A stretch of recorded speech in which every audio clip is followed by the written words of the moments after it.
अस्सलाम वालेकुम dear students. आज का हमारा lecture number 16 remaining solved examples हैं। कल हमने पहली 3 एग्जांपल्स डिस्कस की थी। आज हम 3.4 एग्जांपल डिस्कस करेंगे। ये law of conservation elastic collagen in one dimension के जो केसेस थे उससे रिलेट करती है। 3.4 एग्जाम्पल प्रॉब्लम की स्टेटमेंट हमें क्या बता रही है, हम डिस्कस कर लेते हैं। A 70 gram ball collides with another ball of mass 140 gram. 70 gram की एक बॉल है, वो जाकर टकराती है 140 ग्राम बॉल के साथ। The initial velocity of the first ball is 9 metre per second. जो पहली बॉल की वेलोसिटी है, इनिशियल वेलोसिटी, वो कितनी है? 9 मीटर पर सेकेंड। और जो सेकंड बॉल है इज एट रेस्ट, वो रेस्ट में। मतलब पहली बॉल लेस मैसिव है, सेकंड बॉल मैसिव है। जबकि सेकंड बॉल रेस्ट में है और पहली बॉल मूव करती हुई आ रही है किस वेलोसिटी के साथ? 9 मीटर पर सेकंड के साथ। आकर टकराती है, परफेक्टली इलास्टिक कोलिजन करती है। तथा बताएं कोलिजन होने के बाद वेलोसिटी क्या होगी? वेलोसिटी क्या होगी? m1 दिया 70 ग्राम, v1 दिया 9 मीटर पर सेकेंड, v2 दिया 0 क्योंकि रेस्ट में, m2 दिया 140 ग्राम। v1 prime after collision first ball की वेलोसिटी क्या होगी मालूम करनी है। v2 प्राइम भी मालूम करनी है क्योंकि सेकंड बॉल की वेलोसिटी भी आफ्टर कोलिजन क्या होगी, ये भी उसने हमसे पूछा है। तो ये हमारे पास थर्ड केस हो गया जिसमें हमने डिस्कस करना है क्या कि लेस मैसिव बॉल जाकर टकराती है हाईली मैसिव बॉल से। तो हमारे पास v1 प्राइम की इक्वेशन बनती है m1 minus m2 over m1 plus m2 v1। जब हम वैल्यूज पुट करते हैं तो हमारे पास m1 70 है, m2 140 है और v1 हमारे पास 9 है। वैल्यूज पुट की तो हमारे पास आंसर आ गया -3 मीटर पर सेकेंड। तो इसका मतलब ये है कि जब हल्की बॉल जाकर टकराएगी भारी बॉल से तो टकराने के बाद वो रिबाउंड हो जाएगी। तो माइनस साइन यहाँ पर रिबाउंड को शो कर रहा है। किस वेलोसिटी से रिबाउंड होगी? वो है 3, वो भी यहाँ पर मौजूद है।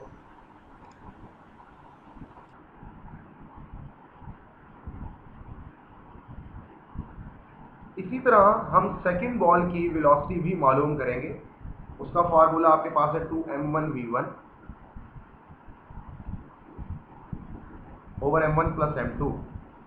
वैल्यूज पुट की m1 है 70, v1 है 9, m1 70, m2 140, आंसर आ गया 6 मीटर पर सेकेंड। तो टकराने के बाद जो सेकंड बॉल रेस्ट में थी वो 6 मीटर पर सेकेंड से मूव करने लगी। देखिए परफेक्टली इलास्टिक कोलिजन। पहली बॉल की वेलोसिटी थी 9, पहले टकराने से पहले पहली बॉल की वेलोसिटी थी 9 और सेकंड की थी 0।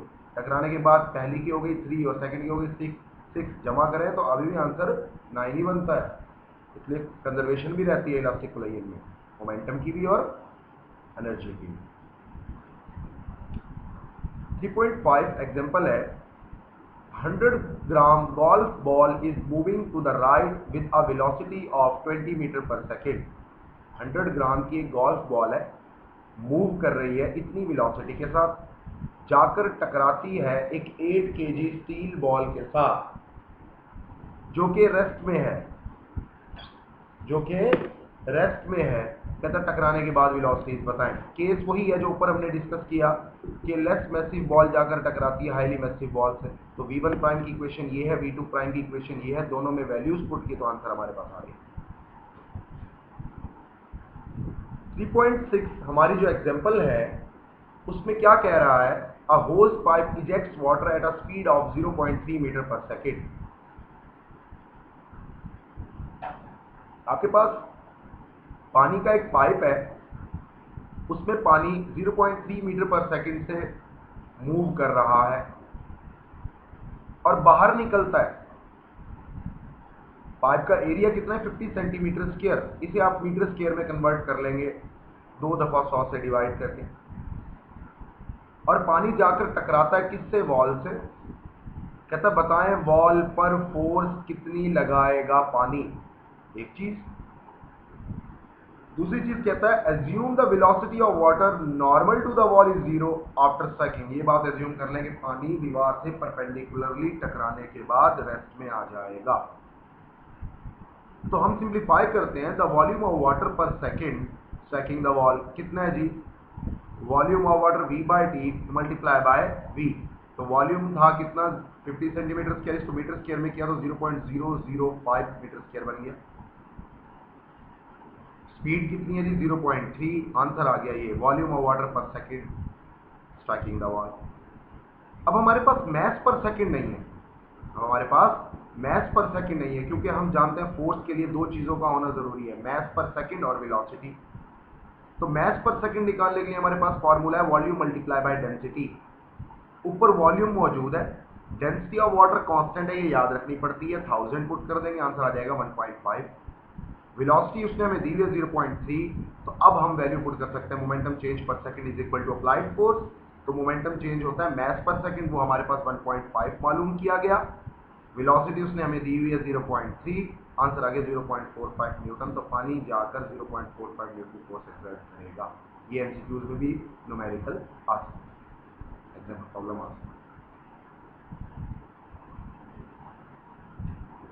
3.7 एग्जाम्पल प्रॉब्लम है a ball is thrown with the speed of 30 metre per second. एक बॉल को थ्रो किया गया इतनी स्पीड के साथ इतने एंगल के ऊपर, जो कि अबव द हॉरिजॉन से मुराद हॉरिजेंटल एक्सिस के साथ 30 डिग्री का एंगल बनाकर एक बॉल को इतनी स्पीड से थ्रो किया गया। कहता डिटरमाइन करें क्या हाइट उस बॉल की जो उसने अटेन करनी है, टाइम ऑफ फ्लाइट और उसने कितनी देर हवा में रहना है, एंड द हॉरिजेंटल रेंज और उसने हॉरिजेंटल डिस्टेंस कितना कवर करना है।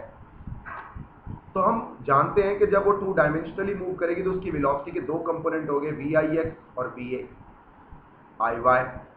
वी आई एक्स है वी आई कॉस थीटा के बराबर, वी आई हमें 30 दिया हुआ है, कॉस एंगल है कितना है जी 30 डिग्री, आंसर आ गया।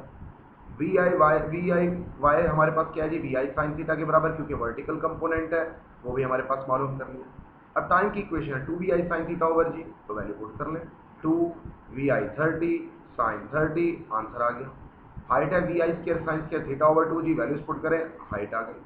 रेंज मालूम करनी है we I square sine 2 theta over G, तो रेंज आ गई। इस तरह वैल्यूज पुट करके आप आंसर कैलकुलेट कर सकते हैं। 3.8 एग्जाम्पल भी बिल्कुल 3.7 की तरह ही है, बस फर्क इतना है कि इसमें मैक्सिमम रेंज पूछा है, उसमें हॉरिजॉन्टल रेंज पूछा था, और इसमें भी हाइट पूछी है, उसमें भी हाइट पूछा है। उसमें एंगल 30 डिग्री दिया हुआ था, इधर 45 और 60 पर पूछा हुआ है, तो हाइट भी निकाल लेनी है और आपने रेंज भी निकाल लेनी है। ये जो पहले हाइट और रेंज मालूम की गई है ये बेटा 45 डिग्री पर, और यहाँ पर जो हाइट और रेंज मालूम की गई है ये 60 डिग्री पर। बाकी फॉर्मूला और इक्वेशन वही रहेंगी जो हम ऊपर डिस्कस कर चुके हैं। एक्सरसाइज की न्यूमेरिकल प्रॉब्लम्स शुरू करते हैं आज हम। पहला न्यूमेरिकल है 3.1, a helicopter is ascending at the rate of 19.6 metre per second. एक हेलीकॉप्टर है, वो ऊपर की तरफ मूव करना शुरू करता है इस स्पीड के साथ।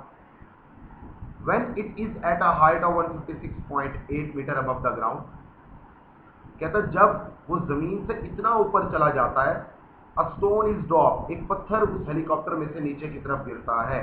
कहता बताएं वो पत्थर नीचे गिरते हुए जमीन तक पहुंचने में कितना टाइम लेगा। तो initial velocity of the helicopter upward है, तो ये 19.6 मीटर पर सेकेंड। डिस्प्लेसमेंट जो कवर किया स्टोन ने डाउनवर्ड है, वो नेगेटिव ले लिया हमने। नेगेटिव क्यों लिया?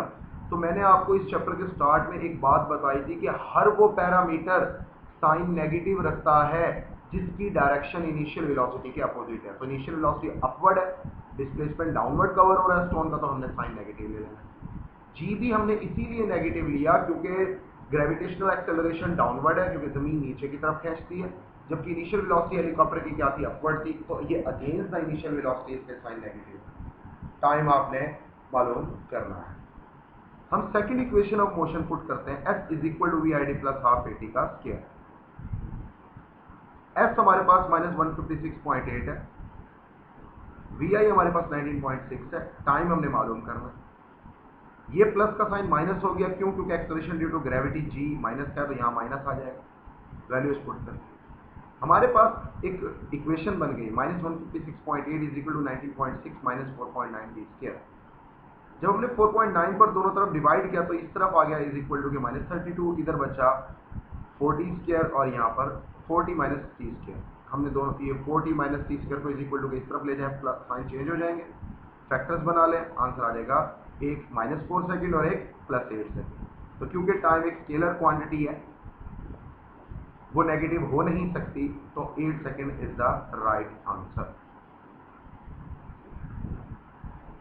3.2 न्यूमेरिकल प्रॉब्लम है।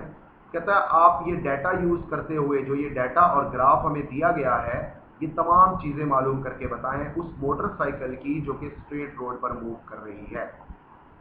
लेट्स सपोज इस तरह की एक एग्जांपल कल हमने डिस्कस की थी, वो कार के लिहाज से थी, ये मोटर बाइक के लिहाज से कि एक बाइक मूव करती है, हॉरिजॉन्टल डिस्टेंस कवर करती है, तो ए से बी, बी से सी, सी से डी तक वो अपना ग्राफ अटेन कर रही है। तो सबसे पहले इनिशियल एक्सेलरेशन मालूम करना है। ए से बी तक देखें वेलोसिटी में चेंज है, तो इसका मतलब ए से बी तक जो पाथ है वो ओरिजिन से स्ट्रेट लाइन ग्राफ है, तो यूनिफॉर्मली इंक्रीजिंग वेलोसिटी है। तो एक्सेलरेशन क्या होगा, delta v by t. B point पर डेल्टा वी 20 है और बी पॉइंट पर टाइम कितना है 60, आंसर आ गया 0.33 metre per second square. Final acceleration सी से डी तक का है, तो सी से डी तक देखें, सी पर टाइम का इंटरवल 150 है और डी पर कितना है जी 180, तो डिफरेंस कितना है 30 का, तो टाइम का डिफरेंस 30। और क्योंकि रिटार्डेशन पैदा हो रहा है, ग्राफ हमें ये बता रहा है कि नेगेटिव एक्सेलरेशन है, तो -20 लिखा जाएगा, तो ये answer negative 0.67 metre per second. तीसरी चीज उसने आपसे डिमांड की कितना एरिया कवर हो, तो हम जानते हैं अकॉर्डिंग टू द ग्राफ कि area under the velocity time graph gives distance covered by the body. तो ए बी एफ ट्राइंगल है, B C E F rectangle है, सी डी ई ये एक ट्राइंगल है। इन तीनों को अगर आप सम कर दें, इन तीनों एरियाज को अगर आप सम कर दें, देखिए area of triangle A B F plus area of rectangle B C E F plus area of triangle C E D, इनकी वैल्यूज को area of triangle A B F, area triangle क्या होता है 1/2 length multiply by height, length है 0 से 60 तक, wait है 20 तक। इसी तरह तमाम वैल्यूज पुट करते हैं तो 2700 मीटर या 2.7 किलोमीटर डिस्टेंस ट्रैवल करेगा वो मोटर बाइक।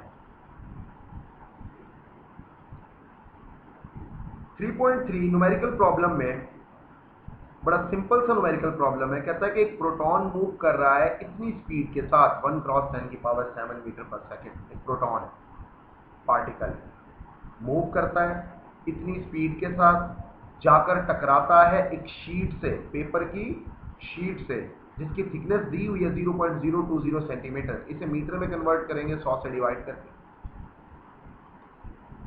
और जब वो पेपर की शीट को क्रॉस करता है तो उसकी स्पीड कितनी होगी 2 cross 10⁻⁶ metre per second.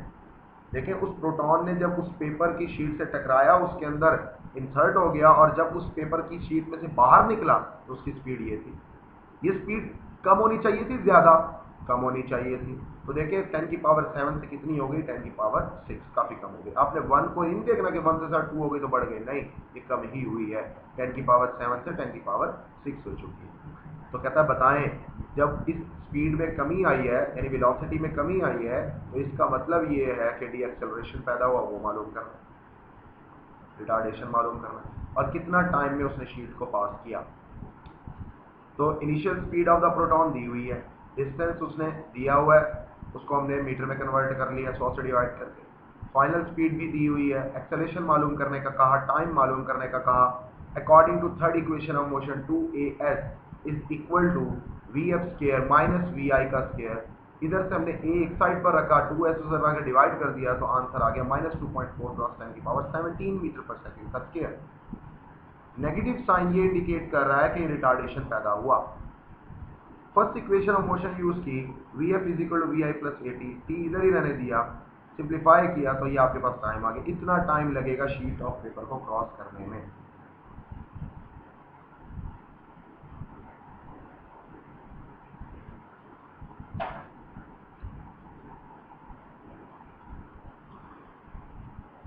Three point four numerical problem है।